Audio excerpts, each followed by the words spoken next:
ማይም የሰባተኛ ክፍል ማይም መንግስት አቅሱልኝ በፖሊስ አይኑ ውልቅ ብሎ እንደዚህ የወደቀ እጁ የተሰበረ አይኑ የጠፋ ጆሮ የደነቆረ እንዲህ መራቢያ አካሉ ላይ በጫማ የተረገጠ ወገቡ የተሰበረ አካሉ የጎደለ እጅግ በጣም ብዙ ወጣት በየሰፈሩ እኮ አለ።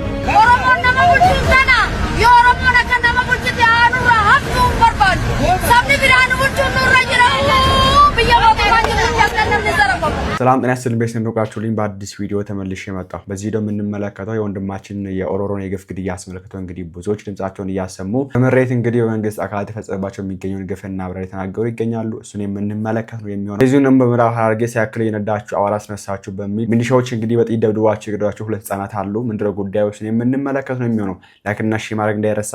ሰብስክራይብ ለምንድነው የማታደርጉት?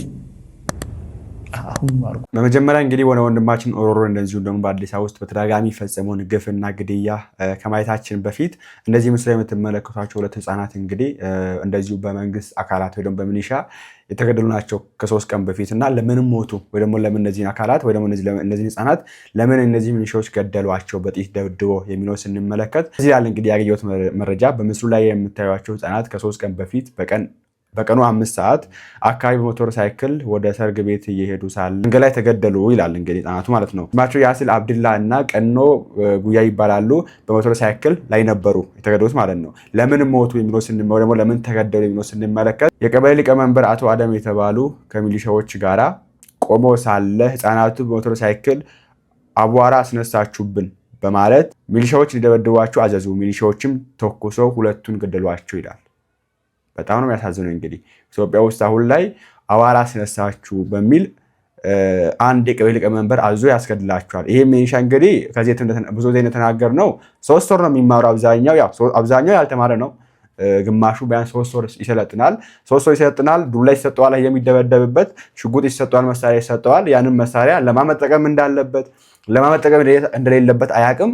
ዝም ብሎ አውጥቶ እንግዲህ የቀበሌ ሊቀመንበርም ካዘዘው ሀብታም ካዝ ወጥቶ እንግዲህ ህዝብ ላይ የሚያከፈክፍ ነውና እንግዲህ በዚህ መንገድ በጥይት ደብድቦ ገለዋቸዋል። ለምን ሞቶ ተባለ? እንዳልኳችሁ እንደሰማችሁት አዋራ አስነሳችሁ በሚል ነው እንግዲህ በምዕራብ ሐረርጌ እንደዚህ አይነት ግፍ ግድያ የተፈጸመውና በነገራችን ላይ ሀገራችን ኢትዮጵያ አሁን ላይ ማንም ነው መሳሪያ ቀደም እንዳልኳችሁ ነው ያልተማረ ስለሚሰጠው መሳሪያ ተመልከቱ። ይሄንን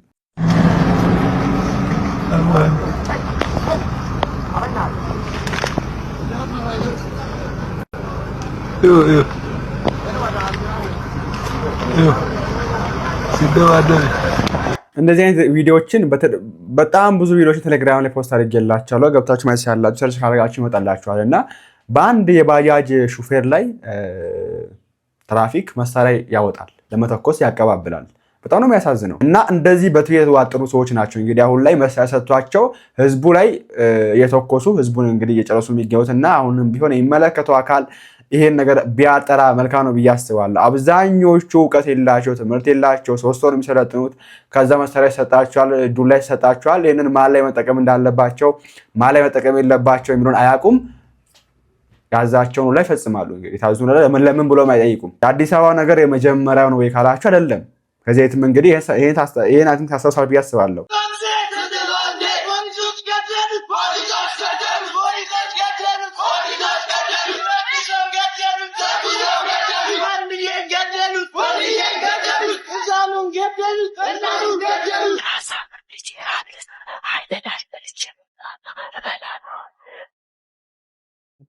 እኔ ከእናቴና ከአባቴ በላይ ነው የምወጣው። ወንድሜ ለኔ ማለት ወንድሜ ብቻ ሳይሆን አባቴም ነበር። ያኔ ወንዴን ስለ ልገልጸው አልችልም። ማለት እኔ ወንድ ጓደኛ አይደለም። ወንድ ማለት ወንድሜ ሚስጥሬ ነው። በቃ ስለ ለማንም አይነግረው ሚስጥር የሚነግረኝ ለኔ ነው። ያንን የማይቀርልኝ ዳይሽ ባጅን ቸከው ብዬ እመጣለሁ።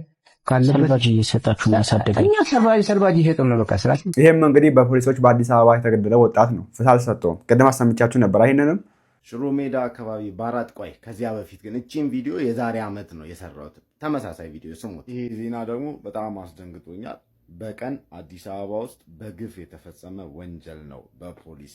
አፍንጮ በር አካባቢ አንድ ግለሰብን ፖሊስ ሁለቴ በጥይት መቶ ሲሸሽ የዛሬ ዓመት ማየት አፍንጮ በር አካባቢ የራስ ደስታ አካባቢ ፖሊስ ጣቢያ አባል ይመስለኛል አንድን ልጅ በመሳሪያ መቶ በአደባባይ ሰዎች እያዩት ከዚያ በኋላ ጉዳዩ ምን እንደተደረሰ አልተነገረንም፣ ምንም አልተባለም። ፖሊሱ ላይ እርምጃ ይወሰድ አይወሰድ ለምን ያንን እንዳደረገ አልተነገረም እስካሁን ድረስ። እኔም በግሌ መረጃው የለኝም። አሁን ደግሞ ሽሮ ሜዳ አካባቢ ተገኝ ባልቻ ወይንም በቅጽል ስሙ ወሮሮ እየተባለ የሚጠራው ወጣትን አንድ ፖሊስ በ4 ጥይት ደብድቦ እንደገደለው ነው የተነገረው። አዲስ አበባ ፖሊስ ተጠርጣሪውን ወይንም ግድያው ተፈጽሟል የተባለውን አባል በቁጥጥር ስር አውሎ ምርመራ መጀመሩን ገልጿል። ቢሆንም እንዲህ ያሉ ተግባራት ከፍተኛ ስጋት ማህበረሰብ ላይ የሚፈጥሩ ናቸውና ፖሊሱ ላይ የተወሰደው እርምጃ እስከ ጥግ ድረስ ሊነገር አብዴት ሁሉ እንፈልጋለን። የሚያሳዝን ግፍ ስለሆነ ግፍም ነው ይጠብቀናል ብለን የምናስበው አካል እንዲህ ያለውን ግፍ በአደባባይ ሲፈጽም ማየት ስጋትም ይፈጥራል፣ ከፍተኛ ስጋት። ይህንም እንግዲህ ቅድም አሰምቻችሁ ነበር እና ይሄ ነገር በአዲስ አበባ በአመት 3 ጊዜ የሚፈጸም ነው በመንግስት አካላት። በተለይ ይሄ ሚኒሻ የሚባል አለ ከተማን ወሮት የሚገኝ ጥቅም የሌለው ሚኒሻ ከተማ ውስጥ ምን እንደሚያደርግ አላውቅም። ያልተማረ ሚኒሻ ከተማ ውስጥ ለምን እንደሚይዘው እግዚአብሔር ይወቁ። አብዛኛው ያው ከተማ ይጠብቁ ተብሎ ነው እንግዲህ የሚሰማሩት። አሁን ላይ ከህዝቡ ቁጥር እንግዲህ የሚኒሻ ቁጥር ይበልጣል መሰለኝ እንዲሁም እና በየቦታው ነው የምታገኙት። ይሁን ይበል የሚያሰኝ ነው፣ ሌባ ይቀንሳል ምናምን ነገር። ግን ስነ ምግባር አላቸው ወይ እውቀቱ አላቸው ወይ ጥራት ነው ወይስ ብዛት ነው የሚያስፈልገን? ይሄ እኮ 100 ከሚኒሻ ከሚወጣ ገይቷ 10 ጥራቱን የጠበቀ ሚኒሻ የሚወጣ አሪፍ ነው። 100 ሚኒሻው ምግቡ ከመንግስት ነው የሚበላው በህዝብ ገንዘብ፣ መሳሪያ ይሰጠዋል፣ ልብስ አለ፣ ዱላ ይሰጠዋል፣ ብዙ ነገር ብዙ ወጪ አለ። 10 ጥራቱን የጠበቀ ህዝቡን የሚያከብር ህዝቡ ደግሞ የሚፈራው ሳይሆን የሚያከብረው ሚኒሻ ቢኖር ለሀገሪቷ በቂ ነው ብዬ አስባለሁ። እና አሁን ላይ ግን የምንመለከተው እሱ አይደለም። ይሄ ደግሞ በኦሮሚያ ክልል የሚፈጸም ነው። በኦሮሚኛ ነው የሚናገሩት። ወደ አማርኛ መልስላችኋለሁ። አጥራ አድርጌ ተመልከቱ።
እቺ እናት እንግዲህ የምትለው ምሬታው ነው የምትናገረው። አጥጋው የምትገኘው እንደዚህ ወጪዎች እንመለከታለንና በኦሮሚያ ክልል ነው እንግዲህ ያለች የምትገኘው። ኦሮሞ ሀገር ሲያሳድር እንደዚህ ነው ወይ? እንደዚህ ከሆነ ይቅርብን። ኦሮሞ ሀገር የሚገዛው የሚያሳድረው በዚህ መንገድ ከሆነ የአብይ አገዛዝ ይቅርብን። ቢኮዝ ሚኒሻ ተብለው ወታደር ተብለው በመንግስት ስልጣን ሰጥቷቸው ህዝቡን ይጠብቃሉ የተባሉ እኛ ይጠብቃሉ የተባሉ አካላት የኛን ሳምቡዛ ይነጠቁ፣ የኛን እንጀራ ይነጠቁን፣ ከኛ ወስዶ እየበሉ ይገኛሉ። ኦኬ ንብረታችን አለቀ፣ ጫማችን ይሰርቃሉ፣ የሚወስድብን ነገር የለም ነው የምትለው። እንግዲህ ይሄን ነገር አድርሱልኝ ነው የምትለው።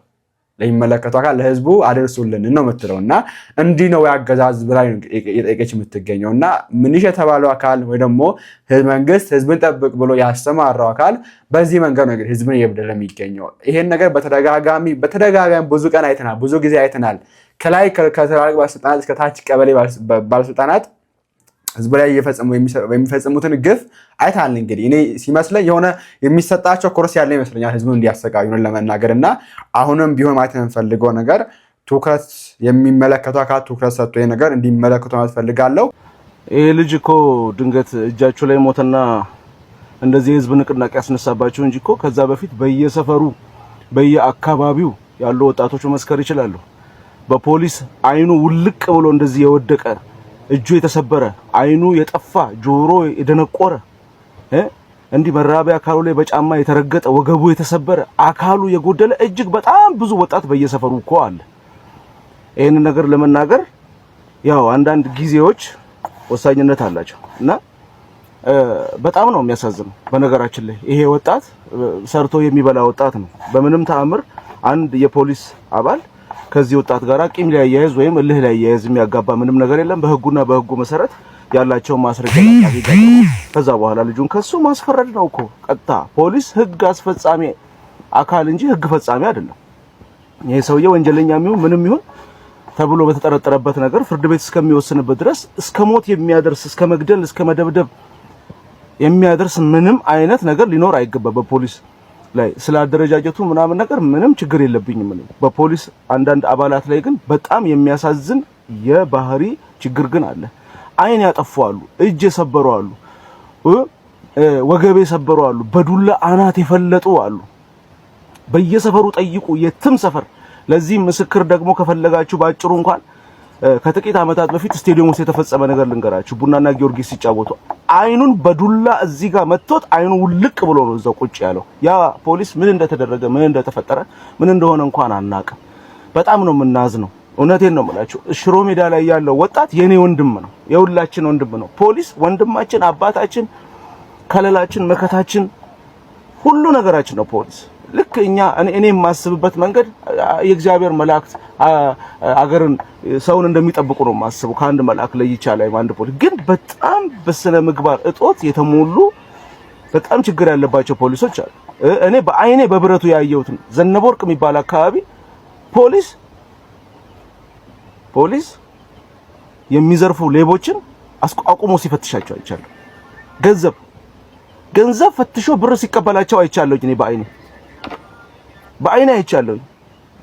ዘነበወርቅ ቆሼ፣ ከቆሼ ወደዚህ ማለት ነው ጅማ መናኸሪያ አካባቢ እና በጣም ነው የሚያሳዝነው። ይሄ የፌደራል ፖሊስ ይሄ ነገር ሁላችንም ልንጠይቅ የሚገባ ነገር ነው። እንደ አዲስ አበባ ነዋሪ፣ እንደ አዲስ አበባ ህዝብ፣ ክልል ላይም ራሱ ሐዋሳ፣ አርባ ምንጭ፣ ወላይታ ላይ ሰው የገደሉ ፖሊሶች ዝውውር ነው የሚሰጣቸው። ከአንዱ ጣቢያ እንደዚህ አይነት ክስ ሲቀርብባቸው ዝውውር ነው ወደ ሌላ አካባቢ ዝውውር፣ ነገሩ እስኪድበሰበስ ድረስ ዝውውር ነው የሚሰጣቸው። ይሄ ፌደራል ፖሊስ ከፍተኛ ባለስልጣናት ይሄን ነገር የምታውቁት አይመስለኝም፣ ጭራሽ የምታውቁት አይመስለኝም። እስቲ ይሄንን ወረዱና ዳታ ሰብስቡ፣ እስቲ ዝቅ በሉና በህብረተሰቡ ላይ እስቲ አንዳንድ ሰዎችን አነጋግሩ፣ ዝቅ በሉና። እንደውም ጥሩ ጊዜ ሊሆን ይችላል የዚህ ልጅ መሞት ምክንያት ለእናንተም ለአደረጃጀት ለተቋሙ ራሱ ለዚህ ለደህንነት ተቋም ለራሱ ትልቅ የሆነ ምክንያት ሊሆነው ይችላል። እስቲ ውጡና ዳታ አሰባስቡ ፖሊስ አባሎቻችሁ ላይ። እኔ እንደውም እንደ ፖሊስ የሚያሳዝነኝ እንደ ፖሊስ የማዝንለት የለም። ስራ ውሎ ቀን አዲስ አበባ ላይ ታውቃላችሁ፣ ብዙ የአዲስ አበባ ህዝብ ያውቃችኋልና ሊፍት መኪና ጠብቀው መኪና ለምነው ተሸማቀው አዝነው የሚሄዱ ፖሊሶችን ሳይ ሁልጊዜ አስባለሁ በቃ መቼ ነው ይሄ ነገር የሚስተካከለው? መቼ ነው ሙሉ ምን ነው የሚል ነገር። ግን አሁን ደግሞ ልክ እንደዚህ አይነት የፖሊስ አባሎች ሲኖሩ እናንተ አስባችሁ አጥርታችሁ በፖሊስ ኤቲክ በፖሊስ በራሳችሁ ህግ ልትቀጡና ለህዝቡ ልትነግሩ ይገባል። አሁን ተያዘ በቁጥጥር ስር ዋላ ላይ የት አለ? አሳዩ። የሞተባቸው ደም የፈሰሰባቸው ሰው ፍትህ ይፈልጋል። እኛ ፍትህ እንፈልጋለን። አዲስ አበባ ህዝብ ሁሉ ፍትህ ይፈልጋል። በጣም ነው የሚደብረው በእውነት በጣም ነው የሚደብረው። ታንኪዩ በጣም ወንድማችን። ወለ ለመናገር ለምንድን ነው አሁን ቅድም ያነሳው ነገር አለ። እኔም ብዙ ጊዜ ማስተውለው ነገር ነውና ህዝብን ጠብቀው ውለው የሚባሉ እንግዲህ በስነ ምግባር የሚሰሩ አሉ። ቅድም እንዳልነው የምናመሰግናቸው በጣም የተከበሩ አሉ እኮ። ችግሩ አብዛኛው እንደዛ አይደለምና አብዛኛው ዝም ብሎ ይሄ በብሔር ነው የገባው። ራሱ ብሔሩ የሆነ ብሔር ስለሆነ ብቻ ነው መሳሪያ የሰጠው፣ ወይ ደግሞ ስራ ስላጠ ነው ሚሊሻ የሆነው፣ ወይ ደግሞ ዘመን ስለሆነ ነው እንጂ እውቀት ስላለው ተምሮ ስነ ምግባር ተምሮ የሚያስፈልገውን መስፈርት አሟልቶ አይደለም ችግሩ። አሁን ላይ አብዛኛው ግን በስርዓት የሚያገለግሉ አሉ። እነዛ በስርዓት የሚያገለግሉት ወንድማችን እንዳለው ሊፍት እንኳን ጠይቀው ሊፍት የሚያሰጣቸው ለምንድን ነው? በእነዚህ ስነ ምግባር የሌላቸው ፖሊሶች ምክንያት ነው። በእነዚህ ማላይ በተቆስ እንዳለባቸው አያውቁ፣ ወይ ስነ ምግባር አልተማሩ፣ ወይ በትክክል መስፈርቱን አላሟሉ። ዝም ብለው መሳሪያ የሚሰጣቸው አካላት እነሱ በሚፈጽሙት ግፍ እነዚህ በስርዓት የሚያገለግሉ ደክሞ ውለው ሊፍት እንኳን ጠይቀው ሊፍት አያገኙም አዲስ አበባ ውስጥ። እና አሁንም ቢሆን የሚመለከተው አካል ከላይ የሚገኝ አካል በዚህ ነገር ውስጥ እጁ ከሌለበት እኔ ይሄን ነገር ሊያጠራ ይገባል ብዬ አስባለሁ። እንደ ከዚህ በፊቱ አሁንም በዚህ ነገር ወጣቱን ገሎ ዝም ሊባል ይገባል ብዬ ማለት ያው ህዝቡ እንደሆነ ሾርት ሚሞሪ ነው። ከአንድ ቀን በኋላ ሌላ አጀንዳ ያመጣል። የሆነች ቲክታከር ትነሳና እርቃውን ትሄዳለች። በቃ ወደሷ ይመለሳል ሁሉም ነገር። አሁንም ቢሆን ዞራል ኦልሬዲ እና ግን የሚመለከተው አካል የሆነ ቀን ይሄ ዋጋ ያስከፍላል። ባይዘው የሆነ ዋጋ ስለሚያስከፍል የሚመለከተው አካል በትክክል አይተው መፍትሄ ይሰጥ ይገባል ብዬ አስባለሁ። እነዚህ ወንድሞችም ስማቸው መሀይም የሰባተኛ ክፍል መሀይም መንግስት አብሱልኝ። ለምሬን ነው። በቃም ከዚህ በኋላ ማለት ነው ኢትዮጵያ ህዝብ ሊነቃ ይገባዋል። እንዴ በነፍሳችን ላይ ቆይ እየጮሰብን ያለው አንፈልግም፣ ሂድልን አንፈልግም፣ በቃን። እንዴ ተሰቃየን። ስንቱ ወጣት ታገዱን መጫወቻ ያደረገ እናቶችን፣ አባቶችን፣ ህፃናቶችን እንዴ ረሃብ አናታችን ላይ ወጣ። ከዛ አንተ ነዳጅ ወደ አንዴ ከፍ አንዴ ዝቅ አንዴ ከፍ አንዴ ዝቅ ታደርጋለህ። ጌም መጫወቻ አድርገዋል የነዳጅን ጨዋታ ማለት ነው። እንዴ ቤተክርስቲያን ዘጋታ ታቃጥላለህ። ቤተክርስቲያን እሱ ይታረዳል። እንዴ እዛ ጋር ደግሞ እንትን አለ። ሲበርድ ኦሮሞ ሆነ ሞቅ ሲል ደግሞ ኢትዮጵያ ትሆናለህ። ተሰቃየን እኛ የት እንግባ እንዴ? ስንቱ ወጣት እኮ የምሬን ነው። ስንቱ ወጣት ያለ ተስፋ ቀረ። ስንቱ ወጣት ማለት ነው በረሃብ አለቀ ኢትዮጵያ ላይ ታክሲ በማጣት በእግሩ በቃ እግሩ እስኪቆስልለት እየተራመደን ያለው በይሳት። ይሄ አልበቃ ብሎ ደግሞ በየቤቱ እየገባ አሁን ምረጡ ጨዋታ ጀምራል። ገባ በቃ አንፈልግም አንመርጥም። እንዳንተን ደንቆሮ መንግስት አንፈልግም። እኔ አንድ ምን አለ መሰላችሁ ነግራችሁ ያሉት ማለት ነው አንድ ሀገር በሰባተኛ ክፍል የተማረ መንግስት አይመራም። ገባችሁ? በአንዳንድ ግማታም አስተዳደሮች አይመራም። በአንዳንድ ካቢኔ ግማታሞች አይመራም። ገባችሁ? በቃ ወጣቱ መንቃት አለበት ከዚህ በኋላ በቃ ማለት አለበት። ከዚህ በኋላ ምንም ነገር አይመጣብህም። ገባ? ምንም ነገር ሊመጣብህ አይገባም ከዚህ በኋላ ማለት ነው። በገዛ ሀገር በተወለድክበት ሀገር ላይ እንደዚህ ልትደረግ አይገባም። ገባ? ማንም እኔ ይሄ የምናገር ያሉት ከዚህ ምንም የምጠቀመው ነገር የለም። ገባችሁ? ግን ያማል፣ የሚደረገው ነገር ሲታይ ያማል። በቃ ጥላ እዚህ ጋር አይምሮ የሚነካ ነገር ነው የተደረገ ያለው ማለት ነው። የምሬ ነው የምናገር ያለው። ሲበርደው ኦሮሚያ ክልል ሄዶ ጓ ይላል። ሲበርደው የሆነ ነገር ቴንሽን የሆነ ሊያጠቁ ሲሞክሩ ማለት ነው። ትንሽ ቀዝቀዝ ሲል ደግሞ አዲስ አበባ ሄዶ ያዙኝ ልቀቁኝ። ደህና አባሮ አቋም የለውም። ባይዘው አቋም የለውም። ይቀጣሉልኝና እድሜም የለውም አቋምም የለውም። ምንድነው እንዴ? ምን አይነት ኧረ ተቃጠልን ወገኖች ተቃጠልን እንዴ? ኢትዮጵያውያኖች ነው ወይ ዜግነታችን ከዚህ በላይ ምን እንደምጠብቀው ብንባል ይቻላል። ከዚህ በላይ ምን እንደምጠብቀው በየቤት ቁጥር እየመጣ ጋድሞ እስኪያርድ ነው የምጠብቀው። እኔ ስናገር ምን አለ መሰለሽ ፖለቲካ ፓርቲ ማመደገፍ ፈልጌ አይደለም። እኔ የምደግፈውና የምፈልገው ምንድነው አንድ ሰላም። የሰው ልጅ ሰላም ገብቶ በሀገሩ ሰላም መውጣት አለበት። በሀገሩ መብላት አለበት። በሀገሩ በነፃነት መኖር አለበት። ገባችሁ? በሀገሩ የፈለገውን ማድረግ ይችላል። የፈለገውን ማድረግ ይችላል። ገባችሁ? በሀገሩ ላይ በዚህ በማይረባ ብሔር ተከፋፍሎ መኖር የለበትም። ይሄ ገባችሁ?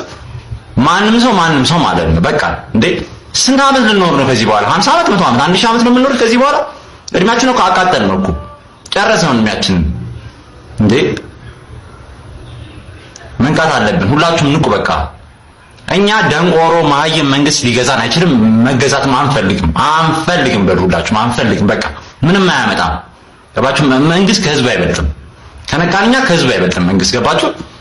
ይደደብ ይሄ ነው እንግዲህ ህዝቡ በዚህ መንገድ መሬቱን የገለጸ ይገኛል። ይሄ ብቻ አይደለም። ባይዘው ባለፈው ቴዲ አፍሮ ዳስጣል ብሎ ዘፈን ሲያወጣ ትርጉሙን የሚያስተረዱ አንዳንድ ፓስተሮች፣ አንዳንድ ኡስታዞች፣ አንዳንድ ቄሶች ወጥተው ሲቃወሙ ነበር እንግዲህ እንዳይባልም ብለውና ይሄን ነገር ሲቃወሙ ግን አላየናቸውም። እነዛ ኡስታዞች፣ ፓስተሮች፣ ቄሶችም ይሄን ነገር ሲቃወሙ አላየናቸውም። ይሄ ልክ አይደለም ግፍ ነው እንዳይደረግም ብለው ሲናገሩ አላየናቸውም። እነ ዳስጣል የታላችሁ? ፓስተርዬ፣ ኡስታዝዬ የታላችሁ? ቄሶች የታላችሁ? ዳስጣል ዘፈን ተዘፈነ ብላችሁ ስታጉረመርሙ ስታወሩ የነበራችሁ በጠራራ ፀሐይ ወገናችሁ ደሙ በመሬት ላይ ሲንጸፈጸፍ በአራት ጥይት ሲገደል ምን ነው ድምጻችሁን አላሰማችሁ? ለዚህ ነው ውሸታም ናችሁ የምላችሁ። እኔ ከናንተ አገልግሎት ከናንተ በውሸት የተደበቀ በሆድ አደርነት የተሽሞነሞነ አገልግሎትና ኡስታዝነት፣ ቄስነት፣ ፓስተርነት አንዳንዶች ይሻላሉ የሚባለው ለዚህ ነው። ድምጻችሁ ጠፋል። ለዚህ ሰው ሲሞት ምን ሲል ድምጻችሁ አይሰማም አይደል? ግፍ ሲፈጸም ድምጻችሁ አይሰማም አይደል? ለዚህ ነው የናንተ አገልግሎት የአንዳንዶች አገልግሎት እንደ አገልግሎት እኔ በበኩል የማልቆጥረው ማለት ነው። አንዳችሁም ትንፍሽ አላላችሁ፣ ሆዳችሁ በለጠባችሁ። አያችሁ። እንደ ሰብአዊነት ግን ይሄ ነገር ለምን ፍርድ በአግባቡ እናውቃለን እኮ በአራቱም የኢትዮጵያ አቅጣጫ እኮ እስከዚህ ሰዓት እስከዚህ ደቂቃ ወገኖቻችን እየሞቱ ነው። ኦርቶዶክሳዊ በመሆናቸው እየሞቱ ነው። ሰው በመሆናቸው ብቻ እየተገደሉ እየሞቱ ነው፣ እየተዘረፉ ነው።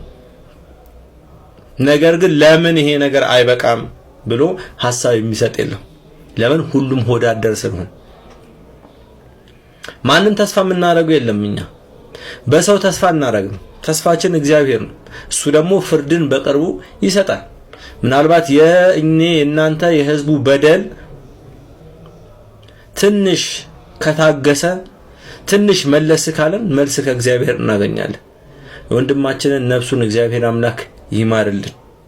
ግን ያስተሳዝባል፣ ያሳዝናል። ምን አይነት የውሸት ዘመን የሆድ አደሮች ዘመን ላይ እንደደረሰን ጥሩ ማሳያ ነው። አንዳችሁም ትንፍሽ አላላችሁ። እናመሰግናለን። በፖሊስ ትፈለጋላችሁ ተብላችሁ ጣቢያ ተወስዳችሁ ፖሊስ ጣቢያ በራፍ ላይ በፖሊስ ጥይት ተመታችሁ ስትገደሉ አስቡት። በዛ ላይ ደግሞ ይሄ ነገር የተከሰተው እዚሁ አዲስ አበባ ሽሮ ሜዳ ነው። ታሪኩን እንግዲህ ከሁለት አንግል ነው የምነግራችሁ። አንደኛ ከሟች አንግል ማለትም የሟች እማኞች የተናገሩትን ስለ ክስተቱም ሆነ ስለ ግለሰቡ፣ እንዲሁም ደግሞ የአዲስ አበባ ከተማ ፖሊስ መምሪያ ያወጣውንም መግለጫ እንደዚሁ በሌላ ሳይድ ደግሞ ነግራቸዋል። ስለ ሟች እንግዲህ የተነገረው ምንድነው? ግለሰቡ ተገኝ ባልቻ ይባላል። የሚኖረው ደግሞ ሽሮ ሜዳ አካባቢ ሲሆን ከዚህ በፊት እንግዲህ በጣም የተመሰከረለት የሙያ ስራ ላይ የተሰማራ ሰው ማለትም እንደ አብዛኞቹ የሽሮ ሜዳ ነዋሪዎች በልብስ ሙያ ላይ የተሰማራ ሲሆን ልብሶችንም በመስራት ይተዳደር እንደነበር ነው የተነገረው።